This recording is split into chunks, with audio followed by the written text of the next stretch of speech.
Hello and welcome to Healing from Within. I am your host, Sheryl Glick, author of The Living Spirit, Answers for Healing and Infinite Love.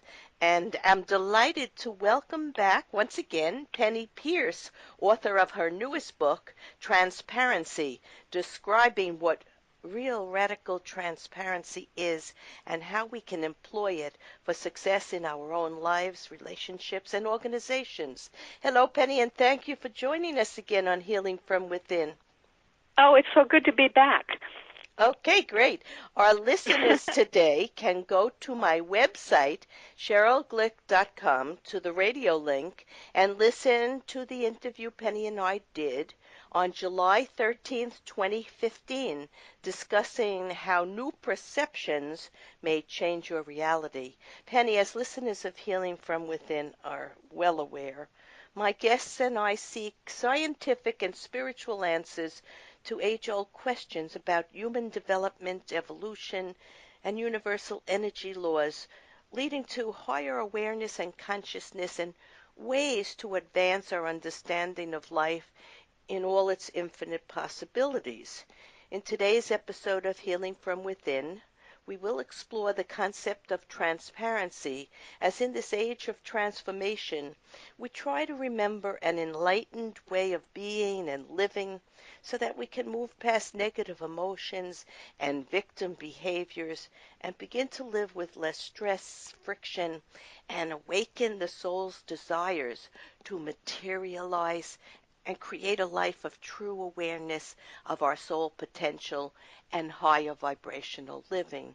Penny, you may remember that I always love to ask my guests to think back to their childhood or young life and recall an incident, belief, person, or place that may have been a force for the goals they would seek in adulthood and the values they would embrace in their present-day life. So think back for a minute. You know, I have to say my mother, actually, although she wasn't really, in her later years, totally tuned into the kind of information I started getting as I got more spiritual. In my childhood, she firmly believed in reincarnation and all kinds of kind of metaphysical things. Wonderful, and I don't think yeah. And she would tell me, I think I lived at the time in France and blah blah blah, and I'd go, well, yes, it was kind of like it really somehow there was something there that sort of affirmed the fact that yes, there was more and more to so you and more to life. Yeah, that's wonderful. Yeah, just a simple thing, but it didn't negate me. No. And my ideas growing up and. But over the years, I mean, it's like people show up almost like they're timed or encoded into the life, and they give you a piece of information that clicks or something, and then you take the next step. And it's like I really am extremely grateful to so many of the people. Some of them aren't spiritual teachers. They just were people who really had a key insight, and it clicked me into place somehow, and it's, wow, That's amazing. Very true. It's very true. I believe every person in our life is there to stimulate us to remember certain promises we may have made before we were born as a soul, coming into a life to discover and remember certain things. And I'm always very amused when someone says something and I say, okay, I think I'm going to look into that. And I always do. When I'm guided that way, right. I always follow through. So listening is a very important aspect of receiving help and guidance from Spirit and for following our life plan and for enlarging our level of happiness and joy. So, so for our listeners out there, what you just said was a good key towards just paying attention. There's something about, I call it noticing what you're noticing. It's like maybe it's a sort of a mindfulness practice, but I've certainly over, the last 10 years or so, really made a more spiritual path out of trusting this inner part of my consciousness that's all about maybe it's the higher self or the Holy Spirit or the inner voice. I don't know, but maybe it is just the voice of the soul. Maybe it's all of that. I like to All say of the to above. some people when I get a message, well, I'm not sure if it was an angel, your relative, or Yeah, God Himself, that's just but it doesn't it's like the matter. left brain just trying to categorize everything. But Right. I think the important point here is that we trust this. I call it the inner perceiver, but it's that we trust what we notice, that it's there for a good reason, and that we can dialogue with that little part of ourselves and say, well, why did I notice this? What am I trying to get through to myself? What's the hidden message here? Good. And that way, you sort of teach yourself, as you Hmm. go along. Absolutely. And I really like that you use the word trust because so many of us in childhood, due to little traumas, big traumas, whatever, lost a little trust.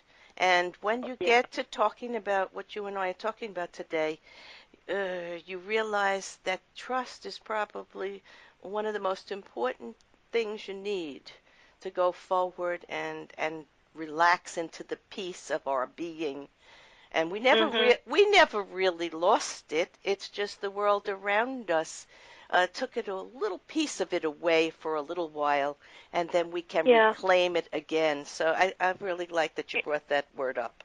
So I let's. think it has something to do with not really keeping our sense of self. It's so sometimes our parents or Mm, authority figures really make us doubt ourselves and our own observations, and then there's a risk then of becoming either overly skeptical or overly gullible, yes. and trust is somewhere in between there, where you have your perceptions come in and you weigh them according to your own, truthful reality or your own authenticity. Hmm.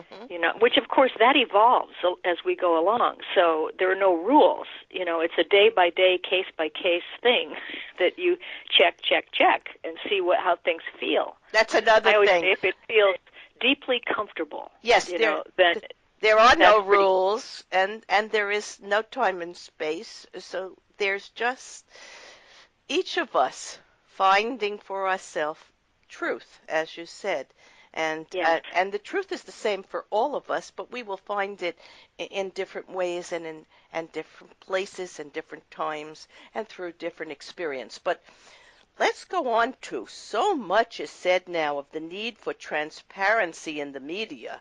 Can you tell Mm. us your definition of transparency and how it relates to the many changes that are happening in the world now? Yeah. I mean, isn't it amazing? It I hear is? the word every day in the news Mm-hmm. practically. Yes. Um, well, I think when I started thinking about it, I realized that most people understand transparency as the idea of like free access to information, or it's all about the information we receive and the way a lot of truth is kept from us by people in authority. Mm-hmm. Documents are redacted, and it's very hard to see through what's really going on in government or in business sometimes because there's so many secrets. So the first level, I've been calling that horizontal transparency, and that to me is this in the physical world, the idea of being able to see through to the truth in terms of information. But I take it farther because it has to do with vertical transparency as well, which means that really today, because the frequency on the planet's increasing so much, the physical world is getting closer and closer to the vibration of the spiritual world, or the Yes. physical and non-physical are actually coming closer in vibration. So we can have this kind of bleed through or ability to understand that, gosh, the spiritual world is actually inside the physical world. It's here. It's not out there in heaven somewhere. It's No. merged into this world. And so the vertical transparency is this idea that when we actually identify ourselves as the soul, so that we don't have a soul, like it's out there on like a balloon, right? Mm. We don't have one because that makes it separate from us. that I am the soul right now in this personality, and I'm looking out from behind these eyes. And somewhere deep in me, I sure do know what I'm doing. I've engineered this lifetime. And I'm so interconnected with all the other beings that we're all doing it together. Yes. I'm not alone. I'm not doing it just by myself, and nobody else is doing it to me. We are doing all of our lives together. And so that kind of sense of vertical transparency is that when you start identifying as the soul, your value system starts to shift, because souls, actually, they don't really have fear. They don't need to have lies and secrets and masks and protect themselves and do controlling maneuvers and, all of that. It's just when the soul looks at all that stuff that we humans do, it's like, huh? Are you kidding? Right. So, and it starts to be silly, and you start to get bored with it, and you don't want to participate with it, and it starts to fade away. Well, transparency always for me meant truth, just simply truth. And in the information age that we're leaving, there has been a lack of truth in many, many regards. And now we're going to this new intuition age where we won't be able, people will not be able, they will not respond to things that are not truthful. They will have a sense of soul, even if they won't verbalize it exactly the way you just did or the way I do, but they will know something more, and they will stop accepting what seems to be the lie or the blockage, and they'll have the courage to show up and participate more fully. So I think of transparency as truth. I think of it as honesty. I think of it as simplicity and even true humility. And that's been so lacking in this last age, the information age. So I think we're moving past that. You mentioned that we have X-ray vision. I kind of like that. So we can see past the lies into the clarity and truth of our being and into the being of other people, because we're all one actually in this energy. This mix and it's of an energy. Interesting phenomenon too, that when you allow yourself to be exposed and to show for who you are. And then by doing that, you're basically, you have to be vulnerable, but also you're being authentic. And you realize everybody's got, stuff they've done that they're embarrassed about, or I call it having spinach in your teeth. Everybody's had these things. We're human. Right. And so, go ahead and let it be known. But you also have genius and brilliance and compassion and all these amazing things that if you were your full self, you'd be like just, a superstar. If you ever sit quietly, you might feel that inner light being just radiating and expressing who you are in such a strong, passionate way. I do that when I meditate. I feel that energy. And it is so comforting, and it is so peaceful, and it is so loving, and it's really what we are. But you have to quiet yourself, and you have to allow yourself and accept yourself and surrender to this truth.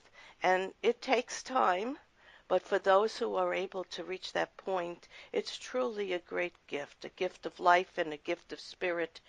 And let's get on to how can we begin to drop our protective, fearful ways and embrace the transparent gifts of this higher consciousness we're talking about and full presence.